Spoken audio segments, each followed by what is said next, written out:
Hello there and welcome. I'm Bob Proctor, and I am attracting good, great, and wonderful things into my life.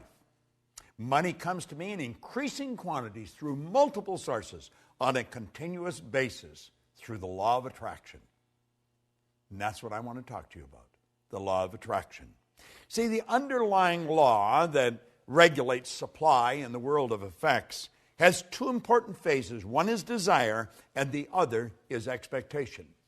I want you to imagine that you're fishing. Now, you may have never gone fishing. You've certainly seen people that have gone fishing.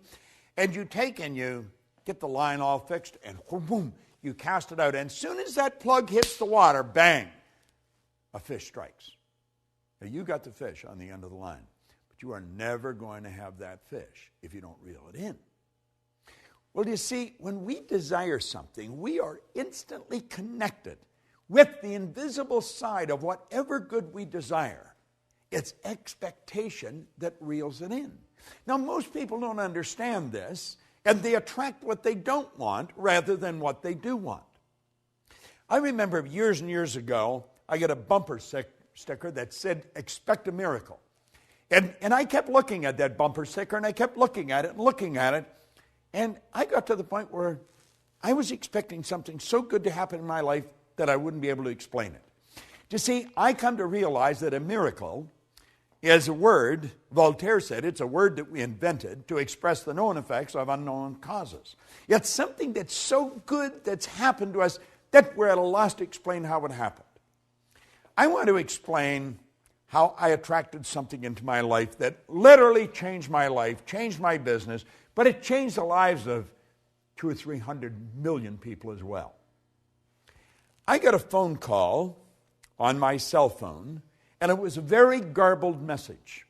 I had difficulty understanding it, and I didn't delete it, but I just kept hitting the pound or the hash and leaving it there in the phone. And one day, my phone was full. So I thought, I should empty the thing.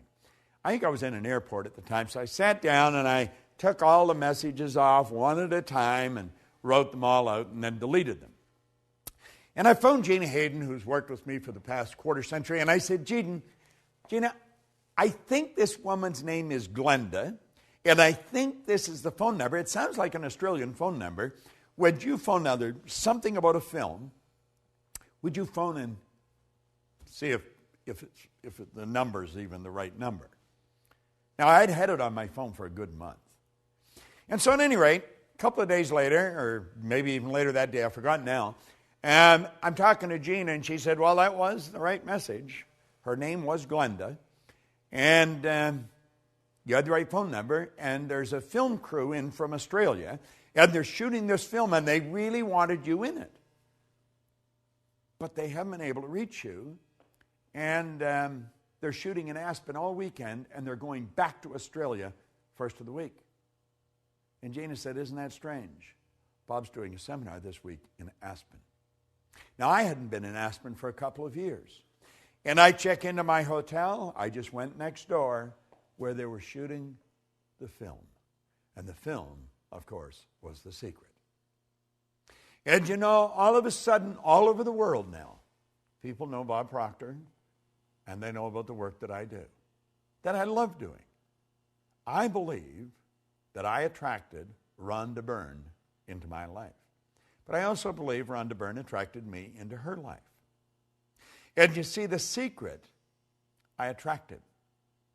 I expected something big to happen. And I'm going to tell you something. I expect something even bigger to happen. Now, the law of attraction is it's a law that many people now are very familiar with. And of course, I think that the secret has probably communicated that law better than anything that I have come across in all the years I've been in this business. They deserve, the people that put that all together, deserve a lot of credit. A lot of people think I made it. I didn't make the film. I just sat there for a couple hours and talked, sharing what I knew.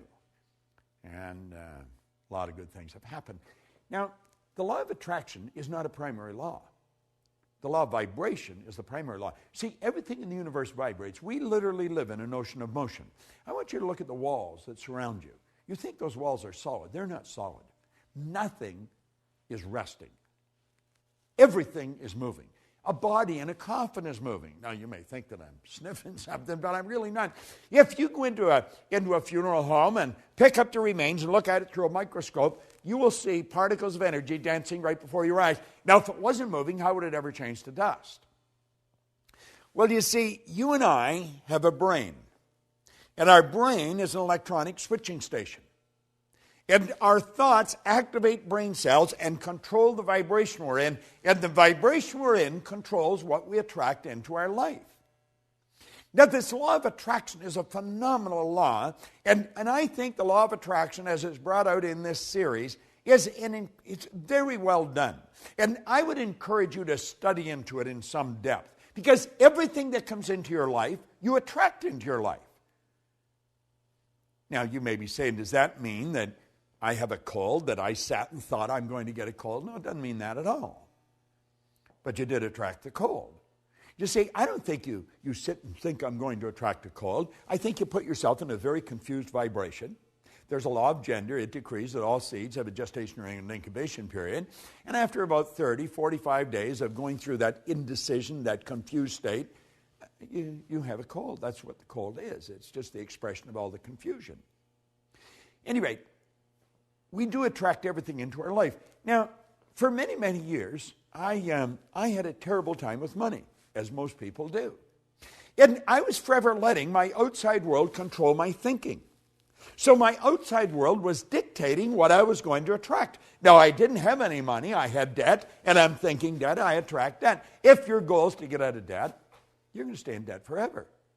Because whatever you think of, you attract. And you'll say, but I was thinking of getting out of debt. I don't care if it's get out or get in. You've got to start seeing what you want.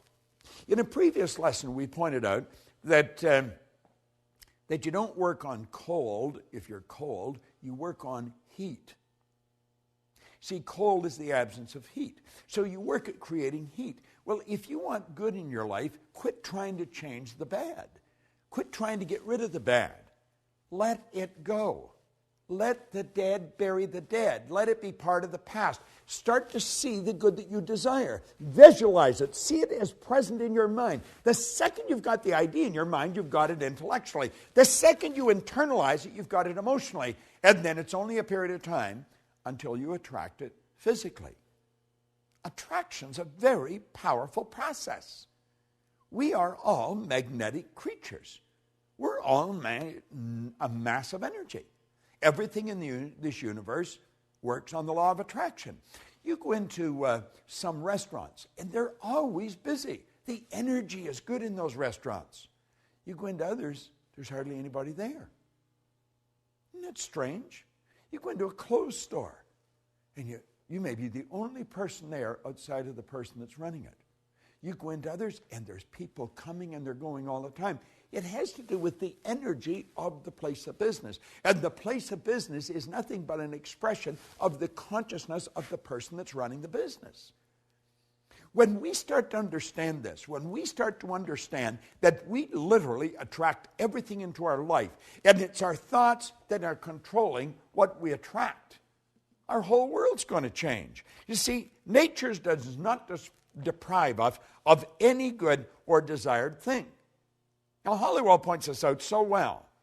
It does provide us with the mental equipment and the inner power to acquire and enjoy the essential good to ensure a happy and a worthwhile existence.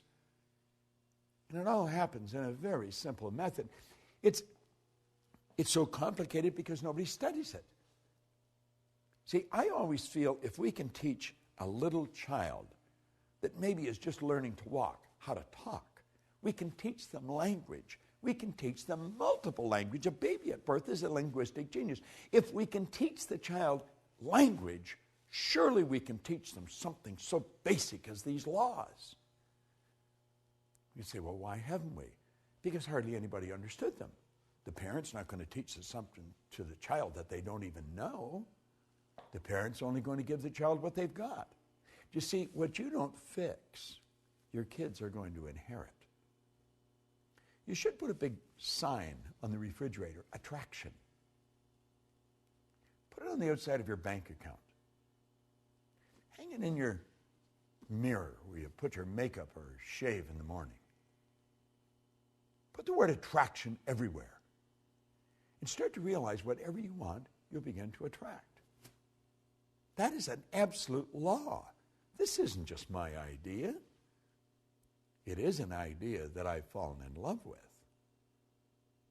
And I want to recommend you fall in love with it. Study these laws every day. Now keep in mind, this video series is just an overview of these laws. Get into it in depth. Get the script. Study the script. You'd be so glad you did. This is Bob Proctor. Thank you.